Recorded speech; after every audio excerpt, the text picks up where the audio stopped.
It's been noticed by psychologists that sometimes emotions tend to come in pairs of like opposite pairs. So I'm going to explain with an example of a baby and a rattle, because this is the first explanation I heard. So I'm just going to draw a really simple graph of, this is the happiness level of the baby, happy and sad, and then, this is time. So the baby is just laying there, fine, at the equilibrium. Okay? So he's just chilling out, not doing anything. And then you give him a rattle or some kind of toy, and then, oh, now he's happy. It springs up. Okay? And so he's happy with his toy, and then you take it away right away, and he drops down, but he doesn't just go to the same level of happiness that he was.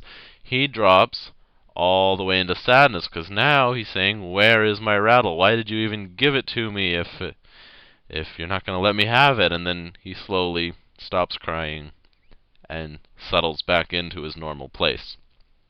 Okay? And so this is the opponent process theory. I should write that down. Opponent process. And opponent means that they're opposing. They go in opposite directions. And then process, well, it's two different processes going on. What's the word? The hormones for happiness and the chemicals for sadness are the opponent processes in this example. And so this is the A reaction, the first thing that happens, and then the opposing sadness is the B reaction. Okay? So he was just fine. You gave him some toy and he got really happy, and then he got really sad when you took it away right away, and then this B reaction usually lasts longer. That's why I drew it kind of tapering off really slowly. And an important thing about this is that it also works in reverse. This is what makes it good news rather than bad news. And I'll draw another graph here. And this one isn't of a baby. This is of a skydiver. And I'll draw, okay, they're in the plane. This is the normal place, and then they start to get more and more nervous, and they're starting to worry more and more, and then they're completely terrified as they jump, drops all the way down into horror as they realize that they're jumping out of a perfectly good airplane.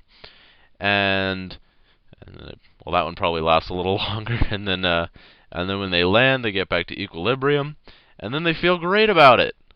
They feel they feel so happy that they, one, survived, and that they were brave enough to do this. They feel good about themselves, and then this happy feeling just keeps going on, slowly tapers down, and so on.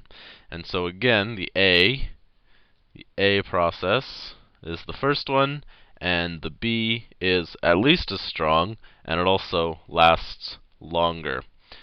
And so just looking at this, if this was the only theory in your head, you would only do things that are bad for you. You would never do good things because you would know that the sadness would be at least as strong and it would keep happening. And so all you would do is skydive and see horror movies and hurt yourself and stuff like that. But we're not quite programmed that way. But if you just follow the opponent process theory, that's how you would act.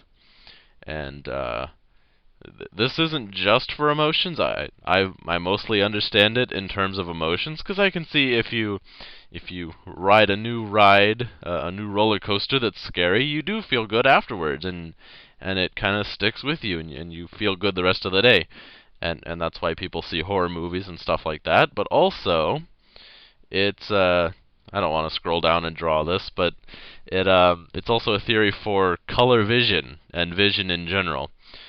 And apparently this applies to a lot of things in the body, but the opponent process theory tells you that, whoops, I meant to get red. If you have a color wheel, which I will try to draw a really simple color wheel for you, there's a reason that you can't have a color called reddish-green, because they're opposite sides. They're opponent processes. Okay? And also, you can't have yellow-blue because they're not directly opposite, but that actually doesn't look very yellow. There's yellow. So there's no such color as yellow-blue either. Let me get a good blue. Maybe royal blue. Anyway, because they are opposites on the color wheel, I didn't draw the whole thing, but because they're opposites, there's no such thing as the colors right in between them. Except under very specific circumstances, some people can see this color if they have exactly the right image and it's tracking their eyeball and everything. So I can't let you see it here, but maybe if you look it up online, you'll be able to see these colors. And also, the thing that's a little more interesting for me is if you're looking at a waterfall, everything is going down, and so the downward movement perceptors of your eye are all firing.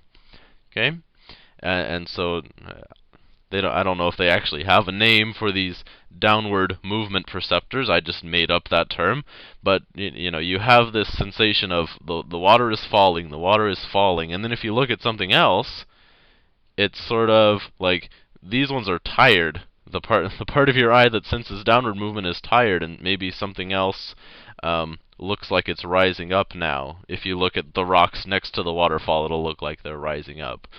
Or there's optical illusions that work based on this too. Like it has letters that are shrinking in; they're going inward. And then you watch the letters for a little while, and then you look over at your friend, and your friend's face seems to be growing, even though they're actually not. It's just because the inward receptors are fatigued and tired out from watching this, then your friend seems to be growing. And so this is the opponent process theory. It applies to a few different things. There you go.